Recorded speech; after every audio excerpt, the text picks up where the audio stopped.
I'm having some negative beliefs coming up around sharing my message. I recently got into the coaching business, and I feel very, there's certain things I want to do, but I keep kind of shutting myself off from sharing or starting a video or being seen. There's a lot of fear around being misunderstood or looking stupid or so I find that I'm better at writing, but I know video is a really good vehicle to feel, but I kind of avoid it.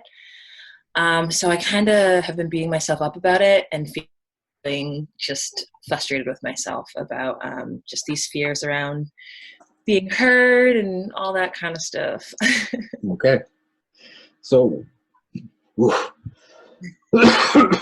where do you want your business to go?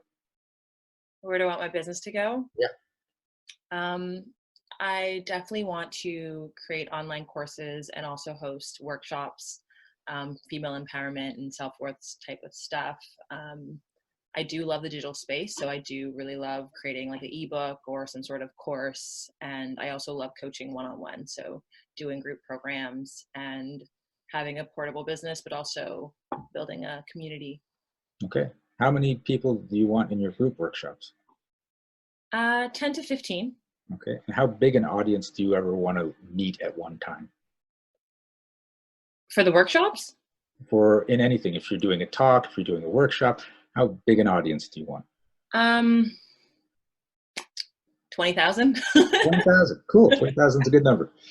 So let's say you get up to 20,000 people, and Okay. you want to make sure they never see you though, because you don't like video, right? Sorry, say that again. You want to make sure they never see you though, right? Because you don't like to be seen and you don't like video.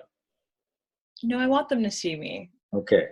So, but if you've got a smaller audience now and you don't want to be seen, do you think you'd be able to build your business up to a big audience? I know that. That's the problem. Okay. No, but this is the thing. This is really important because when you start to build your business up, there are going to be people that misunderstand you. There are going to be times where you look like an idiot. There are going to be times where people actually hate you. This is part of what happens. And you have to be okay with all of that, right? Yeah. Because if you're not okay with that on a small scale, you will never let yourself build up on a large scale. And here's the thing. This happens to every single person, right? When you are so concerned about how you look rather than just doing what you love, you're never going to do what you love in a big way. Mm-hmm. And this limiting belief is having me second guess if I actually love coaching. And I know I do, but it's making me feel like, wait, this isn't for you. And then it's like, these fucking demons, man. So are you willing to destroy the belief that you can't do it unless you know you're going to do it perfectly? Ooh, look at that. Yeah. Yeah. Okay. So here's the thing. This is how I want you to look at perfection. Trying to achieve perfection is like trying to walk until you reach the horizon. Okay. Have you ever tried that? No. Why not? Because it doesn't seem it's impossible. Yeah, because the horizon keeps falling back as you walk close to it. If you come from the other side, instead of looking at, I want to get over there, which is perfection, if you look at where you started from and how far are you now from where you started, and keep measuring how much further you are from where you started, that's the progress you're making, and that's where you want to measure yourself from. A lot of people are like, I've got to get it perfect. I got to keep working at it till it's perfect. You're never going to get perfection. Right? So and this is the thing. There's always going to be someone that's better than you at this. There's always going to be people that are worse than you at this. But there are always going to be people that resonate specifically with you, that are only going to get the change through you. And even people that will say, I went to this, and trust me, this is what happens. People will go to, like, say, Tony Robbins, And they'll come out of a $10,000 workshop and they're like, ah. And then they'll show up for you and they'll go, oh my God, you made me see something that even Tony Robbins couldn't make me see. And now I get it, right? Because it's who you resonate with, right? So when you trust that stepping into who you are and just doing your thing will cause all the people that resonate with you to see you and to find you and to seek you out, that's when you're just going to light up and your business is going to go places.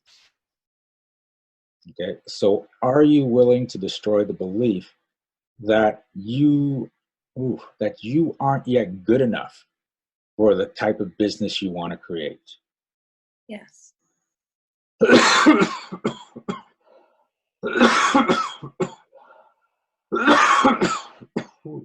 Ooh.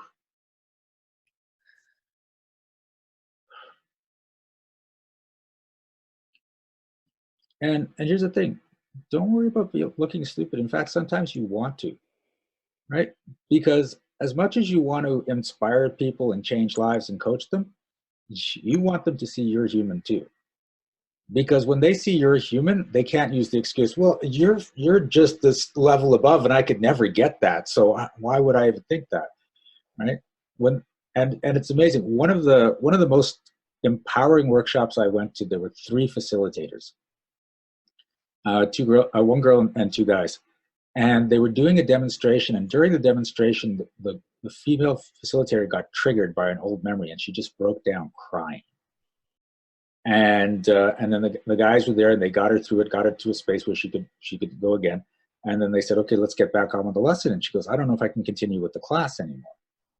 And they're like, well, why not? He said, because I don't think anyone sees me as a teacher anymore after what just happened. And one of the facilitators, I just fucking loved him. He was amazing. He goes, yeah, none of them see you as a teacher anymore. They see you as a role model, right? And then she just got a whole bunch of applause from the class, and we kept going. And she's showing up better in her courses as a result of that incident. Right? So people don't want godlike coaches. They want relatable coaches. They want people that show them, well, I've been through this, and so you can go through this. Right? I think it's also this thing about like being vulnerable and sharing a bit of my messy parts of my life. That's exactly what I'm talking about. So are you willing to show the messy parts? I can feel the resistance in my body. Oh, yeah. Feeling it here. I want to. Okay. I really want to. There's a part of me that really wants to. Want to is not a yes. Are you willing to show the messy parts? Yes.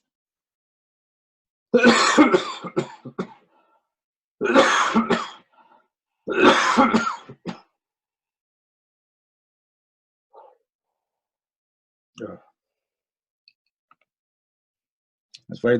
There's a part in my book where I talk about this. Just happened last week, and it was just so funny. I was walking my dog, and this girl started walking by us just as my dog was taking a crap. And she looked at me and she looked at the dog. And it wasn't like a mean look or thing, but it triggered this memory.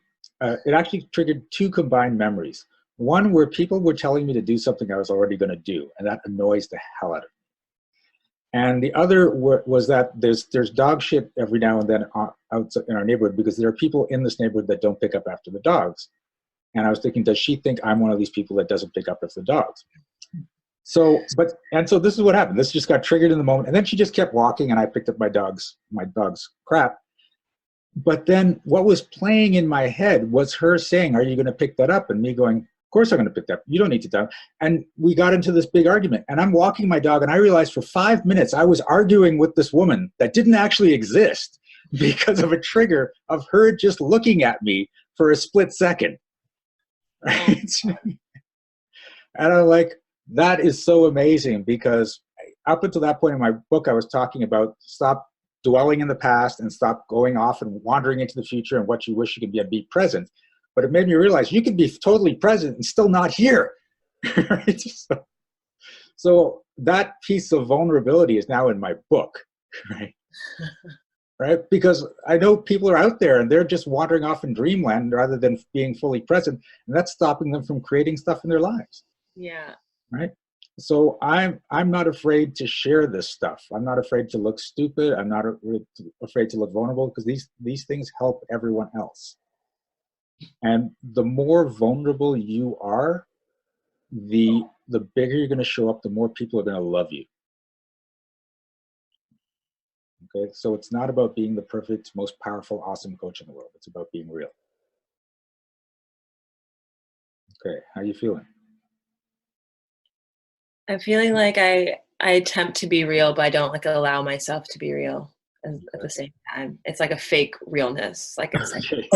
I'm like putting on this real, but it's not the real. I don't know if Yep. I really. I understand completely. So that's something we're going to need to work on. Yeah. Okay. Well, how's your energy? I do feel better. Okay. The mess part, I really let that go. All right. Hey, this is Shiraz. Thanks for watching this video. If you liked it, please remember to like and subscribe to our channel. And you can check out upcoming events at www.energeticmagic.com. And remember, be well, be aware, and be magical.